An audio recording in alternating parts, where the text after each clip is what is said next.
back looking for the 8 or the 10 pointer. I missed that one. He's striking. I got him, and there he is.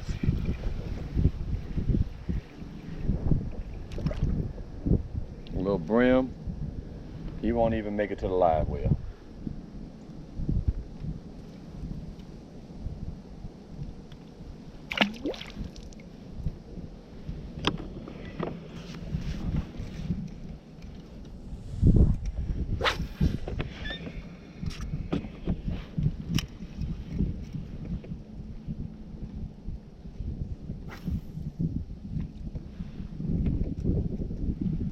B.Outdoors, fish on.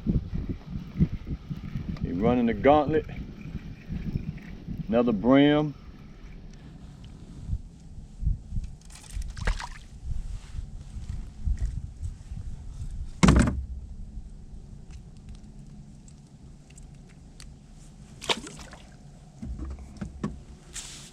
Another something I'm going to show you. I want you to pay attention to. And this is something for everybody who fishes who's not sure. When you catch a fish, never reel your line all the way to the top of your pole. Leave your line with about 4 to 5 feet slack in it so you can lift the fish out the water, and you can handle it better when you get them to the boat. And the reason I do that too is sometimes is not to put stress on the rod tip. I have broken many fishing poles by trying to reel the fish all the way to the top when I first started because I didn't know no better. But as I went along, or as I got better with time, I started watching Bill, Roland Martin, Hank Parker, all the guys outdoors, and I adapted some of their techniques and I applied them to what I was doing, and it actually works out.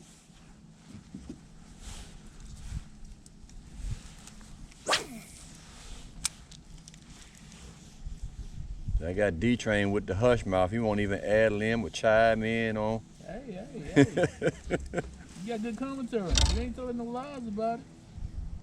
Good commentary. We all grew up the same thing.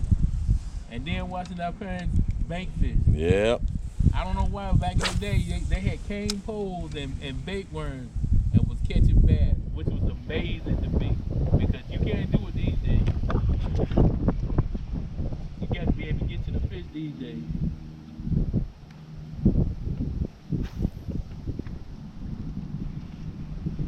And they are particular.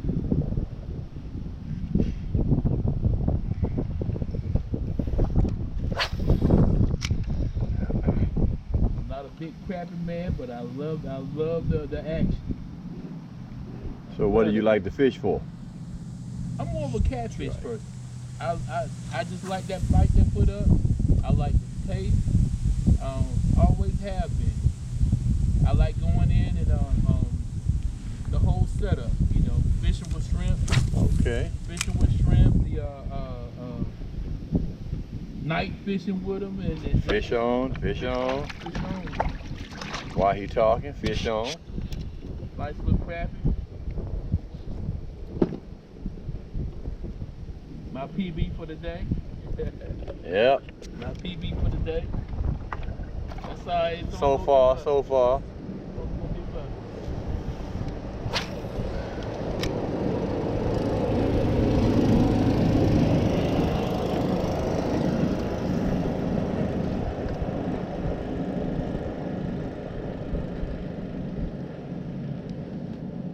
Strike and a miss.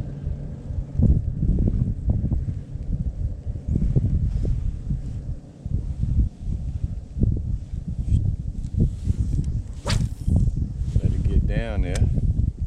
Lee, where you buy the majority of your lures from? You online, Walmart, and you just see something you like and you go for it? What? Thought we was gonna have a double header right there. Daryl got him one. Fish on. Look at the action in the water. Oh, he got a nice crappie. Yes, getting on, but see, he making that rookie mistake when I say he reeling it all the way up to the top. Don't reel it to the top. But he was asking me a question about my lures. So pretty much, I get my lures from all over the place. I have ordered lures off of Wish. I've gotten lures from Amazon. I love the Bass Pro Shop. I frequent Walmart every so often. No particular place that I go. In reality, I pretty much have some of everything that I need, to the point where I really don't have to buy anything. I got crankbait, spinnerbait, I got jigs, I got a bunch of plastic from lizards, the creature baits, the straight worm, 4-inch Senkos, the 6-inch Senkos, 10-inch worms, and I use it all. Now Darryl got me to talking out here, and the action has changed. He said it. A minute ago he was watching me fish. Hey, Now I'm watching him fish. it happens. It happens. So out of all those, so your personal best, what do you like fishing for, and what I'm back on now. I got my little crappie back. So when he's asking me what's my favorite lure, and I can honestly tell you I do have a favorite. I see a lot of people crappie fish and they use different things, and I started off, like I said, with the Lake Fork shad, and I liked it with the action with the curl tail, and then they got a paddle tail that's just much like this CB slider.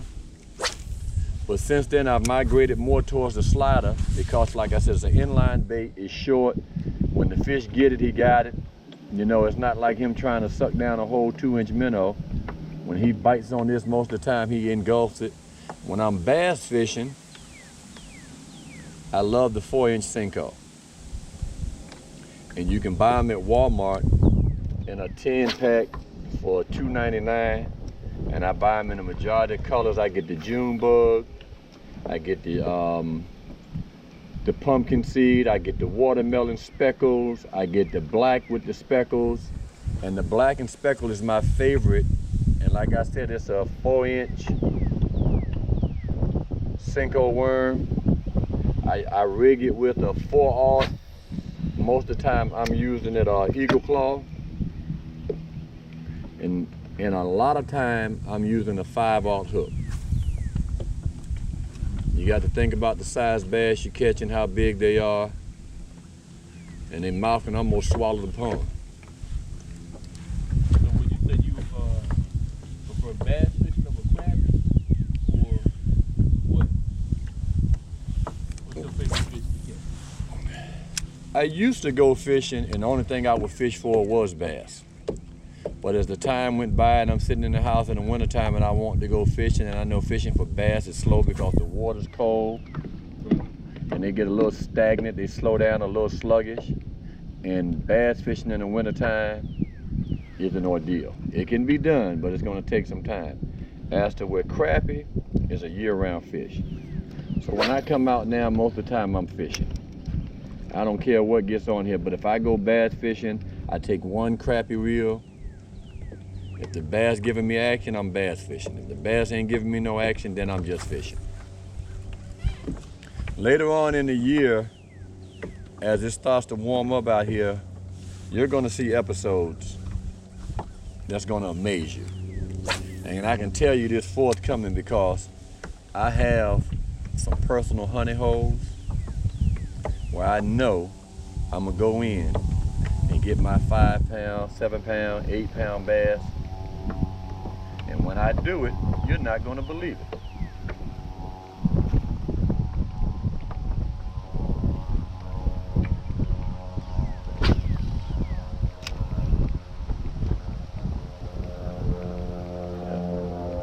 Strike.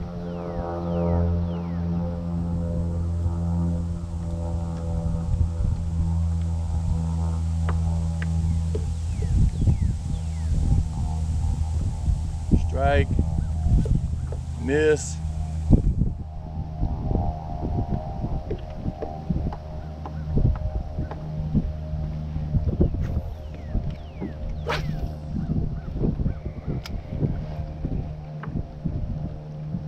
We have yet to have a double header. Let's see how long it be before we get our first one.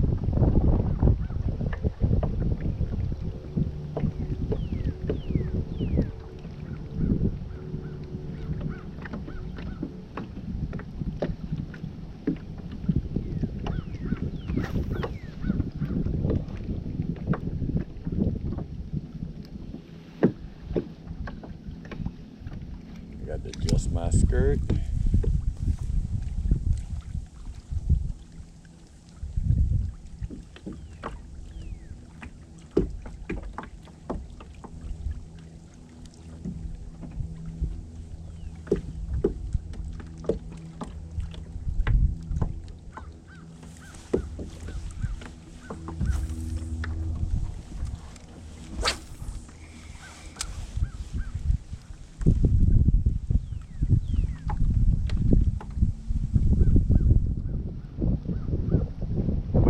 Up a little bit, a little chilly. While I'm talking, I got me a little strike. I think that's one of them little bass. He ain't no bigger than the jig, but he think he bigger than the jig.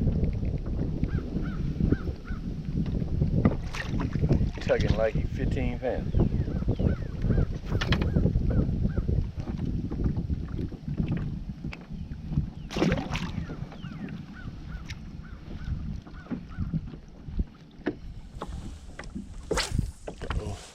See, that's a blooper reel.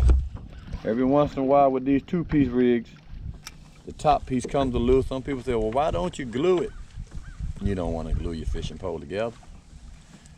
Might need to take it apart one day. Might need to take it apart one day and put it in the car. Hey, fishing with terrain, you never know what kind of terrain you might have to transverse to get to that water. That's right. Promise you, I know that from personal experience. It ain't broke. Adjustment to be made. Now we're gonna go out here and get this guy. That sound like he had him. Yeah, they hit them. These Crappies are Active? active. They're ferocious strikes. I mean, you're subject to get 3 strikes on one retreat. I mean, literally, I got 3 hits, and they just kept coming. Yeah, they will pursue now to a certain range. When they come out of the little nest, they'll turn around and go back if they miss it. And that's why it's been said, wherever you had the strike at, throw it right back in the same area and wait for it. Wait for it. I got to hone my touch. My touch is off. Like I said, you know how you slow it down. Mm-hmm. I can feel them. I'm not slowing it down right. I'm trying to get it right. I'm trying to get my adjustments right.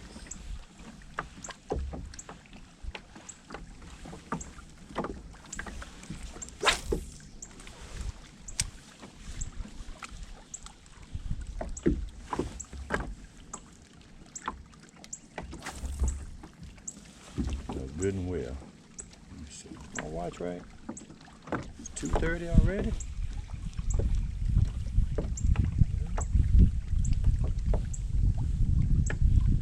When I get out here, I start watching that clock because I feel like ain't enough time in the day. Most of the days I had off work this year have all been rainy days. And then I go back to work tomorrow, be 95 degrees. Fish on.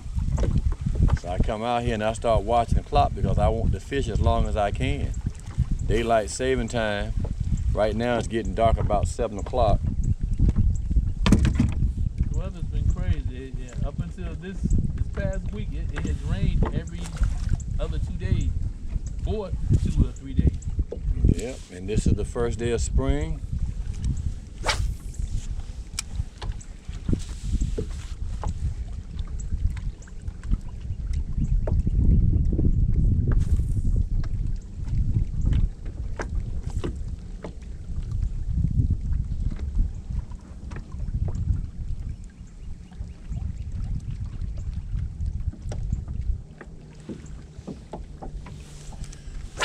So what I notice is when I throw this jig out there and this grub, if I don't let it fall, I don't get no strikes. The fish are in a comfort zone, which I say in this little corner is about 3 to 5 feet of water. And you have to let it fall down to at least 3 feet to get a strike.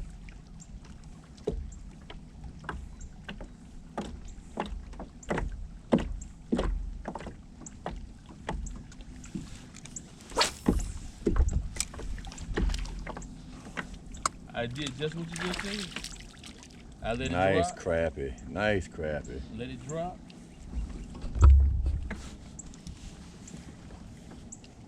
definitely something with that 3 feet. You counted. I counted to three. Counted to three. Counted to five. 1, 2, 3, 4, 5. Slow retrieve. Slow steady.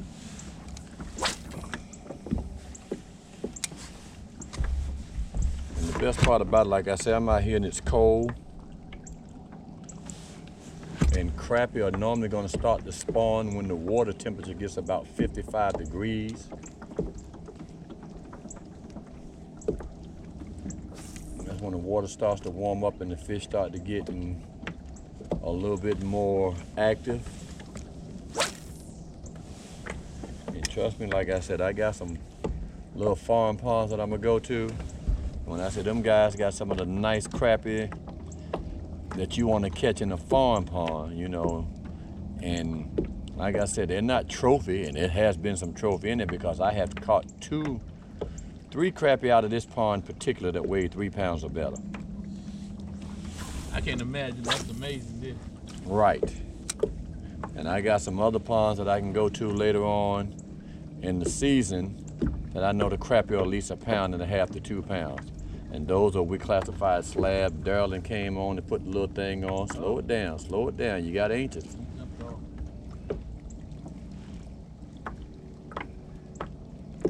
Daryl getting a whole lot of action back there. Yeah. Spreading the love. Love.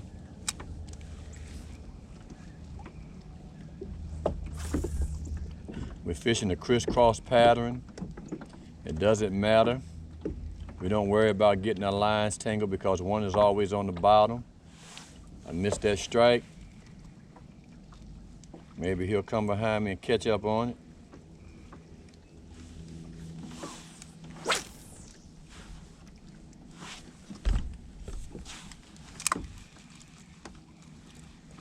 I do know this, fishing for crappie and bass,